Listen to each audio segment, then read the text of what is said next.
Hi everyone, welcome. We are live for this week's segment of Krystal and Courtney's Career Chat. Again, welcome. My name is Courtney Ball and I am the co-host of this YouTube series. I'm also the founder and executive director of CMB Professional Development Agency, also known as At The Color Me Be. So let me turn it over to my co-host, Krystal. Hi everyone, my name is Krystal, CFO of The Color Me Be. We are here today with the lovely Andrea. Andrea, tell us about yourself. Good morning. Hi ladies. Thank you so much for having me this morning. I'm honored to be here. I am the founder of Jayne Writes, and through that business I provide professional portfolio writing services to women primarily in the first 10 years of their careers. So when I say professional portfolio writing, I mean resumes, cover letters, promotion proposals, personal statements, and professional bios. And I really try to focus on strategic personal storytelling as a way of elevating your career and helping my clients land the positions and the salaries that they really deserve based on their true passions and interests and sort of aligned with their personal stories and who they really are. I love that. And as you were talking, I think we talked about this when we were on happy hour together. It sounds like in your job and for your company, you have to know a lot about a lot of different things. So, one, how did you gain all this expertise and this knowledge around so many different subjects? And specifically, can you maybe talk a bit about your educational background so that college students that are currently where we used to be can figure out how to get to where we are now? Sure. Yes, totally. So I studied journalism in school. I was always really, really interested in creative writing. From like the time I was 14, I was writing little sort of like fan fiction. I call it friend fiction stories for my friends. And I would put in like the boys we had crushes on and like all of our little quirks like based on who we were and sort of like read them aloud at birthday parties and stuff. And like I noticed that it really excited my group of girlfriends because I've just always kind of had this sort of knack, I guess, as a writer for observing people's, personality traits and who they are and the unique little facets of them and drawing that out in my writing. So that was sort of where I started, and I knew that I always wanted to do writing of that sort.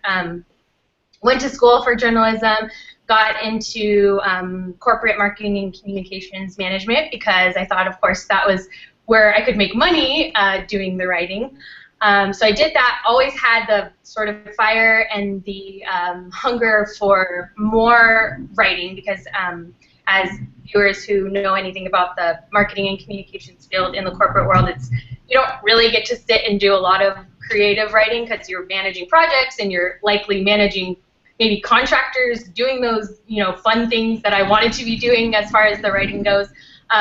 So it was great because it taught me sort of strategy behind targeting audiences, but I still always felt, I had something more to say, and definitely in a way that I could sit and flesh it out and be in that creative process a lot more. So I freelance wrote for magazines on the side, sort of to satiate that hunger for a long time, and then realized, I even have more to say than what these people are paying me, to say about travel or, it was mostly like advertorials about random hotel stuff and just random stuff. But it was great. It was a great learning experience. So I always had that side hustle as well, and sort of realized, okay, how do I kind of integrate all these things? And as many of us millennials are doing these days, I created my own position and my own company. Right. So I wouldn't say that I have expertise in like all of the industries that I'm helping people forge their way into, but I really have that sort of writerly ability to look at information and look at sort of information on the side of the employer and then on the side of the candidate and say, here's how we package you to let this employer know without a doubt you're the one for this job. And there are ways to do that, even if they've never been in that industry, and even if you're a recent college grad, you have like a year or two of experience or even internship experience. There's so much in the corporate world that overlaps as far as how you can be successful, what you need to know to be successful, that there are ways, no matter what industry, to package those skills. So. Yeah, totally. I love that you say that. Thank you. That's so good because, a lot of people fear like, oh, I don't have enough experience in this area or I'm not familiar with this industry. But something like writing, I mean, that is across the board. So many people need that. So I commend you for taking that chance to just jump in and follow your passion. So another question. What's the biggest something like that? Uh-oh, I think you broke up a bit, Krystal. Can you say the question one more time? Yeah, sure. What's the biggest resume faux pas you've seen, and how can we avoid something like that? Yes. So I think the biggest, the worst disservice that a candidate can do for themselves, a young professional power woman, as I call my clients, is to put together a resume and only update it with every job change, never really think about the nuances of an experience, because you're spending a year or two, in our cases maybe 6 months to 2 years in a position, but you can't, like, there's no way to encapsulate everything in like 4 bullet points. So creating a resume that you never touch again and you just send out when you're ready to make a career move, and hope that someone looks at it and figures out that you're a good fit for the role that for, is like such a disservice to yourself and all of your talent and all of your experience. So to sort of counteract that, my advice would be, sit down and intentionally look at what, the positions that you're really interested in, and break it down and figure out how there are parallels between what you've done in your past roles and what this employer needs, the need that they need to fill, and spend that time. And I know we don't have a lot of time. We have tons of other things going on as young fab women, but you're potentially going to be spending another year or 2 years in a role. So you want to be intentional and think, before you even start writing, think about if this is really what you want and how you can communicate that, you're the right fit and vice versa. Right. And I realize that you help people with other documents also.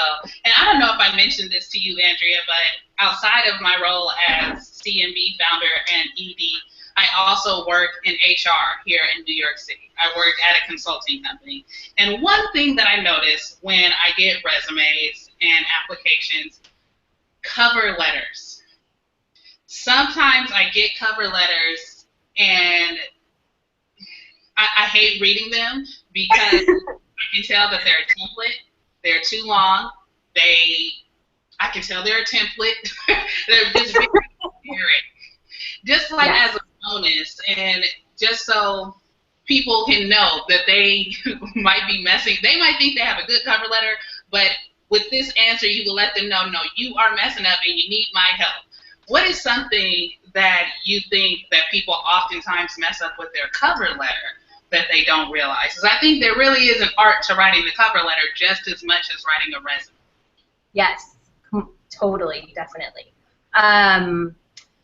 So I think if you're just doing your resume and then taking, 30 minutes to put almost exactly what was in your resume on your cover letter, just like in a different format that's not bulleted or something, is not going to really do you any good, because now you're duplicating the information you're giving this person, when those two pieces of material are, that's your potential open door to this company.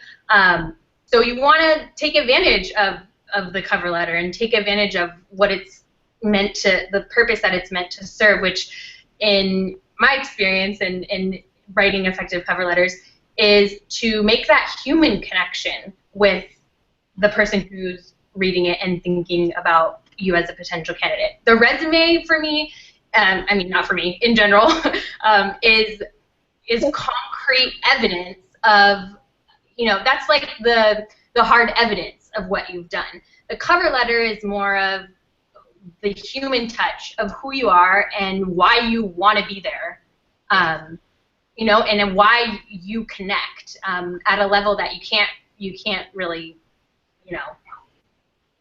get into on the resume. Yeah. So I love that. You said it's the human touch. I think that's so important because a lot of people forget that, at the same time they want to know you personally. They care about your experience, but your personal side is really what helps you connect with those HR professionals like Court. So good. Thanks for that tip. And also, I just wanted to add that you're totally right.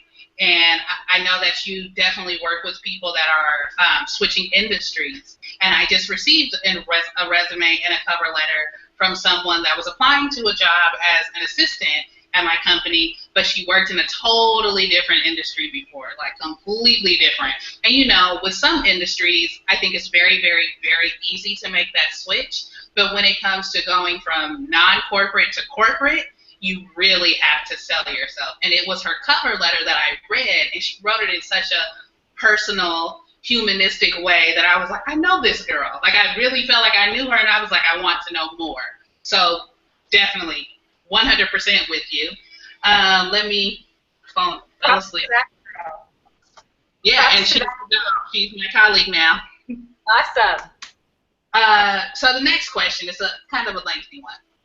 A little while ago, we did a segment on elevating your college resume because, as a student, and maybe this is just me, when you're a student in college, you want to fit anything. So if you're applying to work in the parking center, you want them to know that you were the student activity coordinator of the dorm room. You want them to know what your major is, all this stuff. And we did a Krystal and Courtney's career chat segment on how to change that student resume into a real-world position-worthy resume. And I mentioned that an objective can be helpful when you're transitioning or when you're doing an industry switch.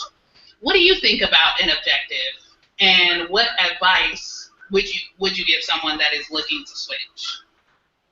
So I am completely pro-objective, whether you're switching or not. I know that I've read many different articles with different opinions on that, but an objective is so key to setting the tone for, what you're going to go on to do in that company should you get that role. And it's really like that 1 to 2 sentence opportunity to encapsulate, here are what I know your company's needs are, and here's what I have to meet that in like a very concise way. So I think even more so when you're switching industries, this is important because it's really, if like for your consulting firm, Courtney, or I guess that one's a little bit maybe not as specific, like a specific change, but maybe if we said like someone who's been in education. Accountant, if that helps. What? I was like an accountant if you need an industry. Oh, accounting is good, yes. So accounting and then something like totally creative, maybe like PR or something that's just like, separate. Totally good. So if you don't have an objective, and however you decide to start your resume, maybe you go right into experience or you do something else at the top. If you don't have the objective and you just have this crazy list of accounting positions and you're going for a role in PR, there's really no way to set if you don't have an objective, you can't really set the tone for like, here's why this shift makes sense. When you could really do that really well with an objective, even if it's only a line or two, to say, here are X, Y, Z general skills, like I sort of like to break it down into like I don't know, like subgroups of skills that you can tell that that employer is looking for. And I want to use my experience in XYZ to further your mission. And that XYZ could be in accounting or PR, you know, like, so I don't know if that, I kind of got a little bit. Oh, no. Yeah, but we definitely understand what you're saying there. Makes perfect sense. Yes. So let's kind of dive a little bit more into those general skills that you were talking about, because I feel like a lot of times people don't really know how to hone in on those skills and kind of use things that don't really belong on the resume. Okay. Uh-oh. I think Krystal froze. And I totally just got it down. So. Oh, Krystal, you froze for just a second. You just froze. Oh, okay. So I was talking about the general skills that are listed on the resume, because some people, they go into PR and they feel like planning their cousin's 5th birthday party and handling all the invitations and Facebook events makes them a PR agent, and they put that on their resume. It's crazy, but, you know, I've seen some crazy things on accounting resumes even, so I can only imagine what they're putting on PR ones. So right. What would you say are some, like, keep off general skills resumes? General skills that you want to keep off? Yeah, so name 3 things that are just like, don't mention like anything you've done for your family or something like that. Oh, okay. Yeah, I mean, my sort of viewpoint is look at yourself as a whole person and the entirety of who you are and the activities that you've engaged in, you know, but I would say family stuff is probably the number one to leave off. Social, you know, like planning your girl's bachelorette party or something like that. But I guess I don't mean to like switch up the question on you and sort of answer it backwards, but I think really thinking through, because I think what we do most as millennial women as a disservice to ourselves in this area is look at a job description and say, okay, I don't have this and this and this, so I'm not going to apply. But you know, and we think about it so like, you know, with blinders on of like, I didn't do this in my last role, or I didn't do this since I graduated college and had a 9-to-5, so that doesn't count. But really, like, thinking through, like, internship stuff is great.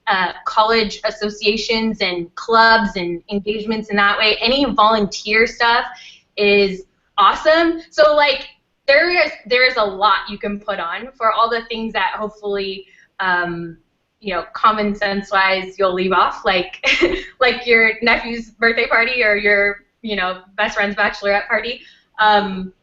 Everything else, I think, can be used in you know, to bolster your resume, but that's not to say you should use everything else. It's really thinking through what that position is asking of you, and specifically what experience you have that parallels that that what they're looking for. Yeah. Good, I love that. So, thank you so much. My next question, and I'm sure the people that are viewing are also wondering, how can we work with you? So I pulled up your website, and I want to show it to people here. Let me click screen share website. Share. So you all can see it, right? You can see the website. Oh, girl, you look fly! Thank you. I'm really glad you're showing me this, because there's like a whole nother line. This happens on sometimes I use my mom's laptop when I go home, and there's a line at the top that says, we're headed for the corner office and we're not stopping till we get there. So now I know I need to move all that text down. So I'm going to do that right now. And it might be because there's like a little, there's like a little green bar at the top of mine. So I don't know if you can see it, but I wanted to go to, oh, duh. This is happening. You guys can still see it, right? Yeah. Okay. I wanted to show them your About Me page. Oh.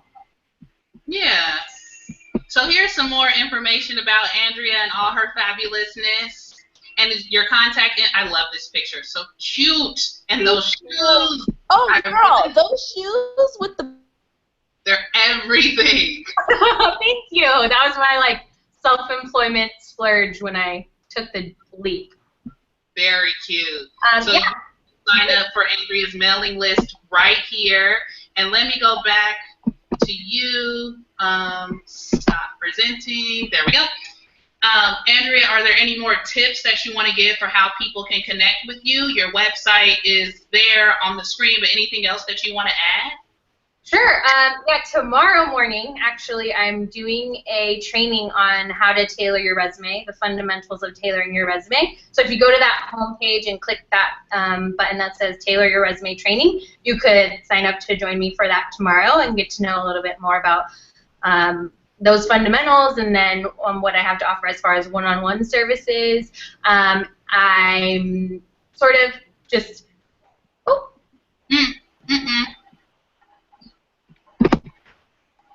There we go. I don't know what just happened. Andrea, are you still there?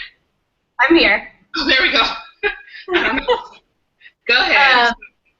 Yeah, so I'm doing that tomorrow, and then you can check out on my website the button that says Tell Your Story shows a little bit more about my packages as far as like if based on what era in your life you're in, if you're thinking about going to graduate school, if you're just coming into the corporate workplace from college, or if you've been in the corporate workplace for a few years and really are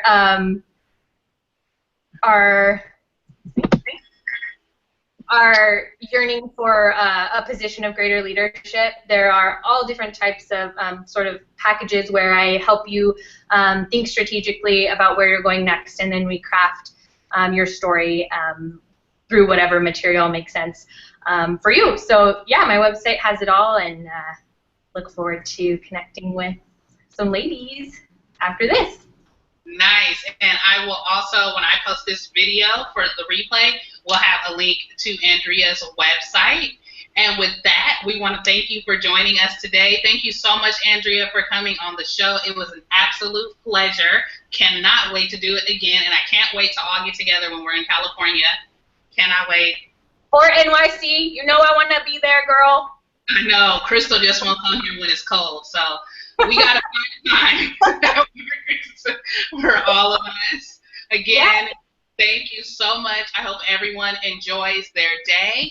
And check out our website for our next Krystal and Courtney's Career Chat. Thanks, everyone. Bye-bye. Bye. Bye.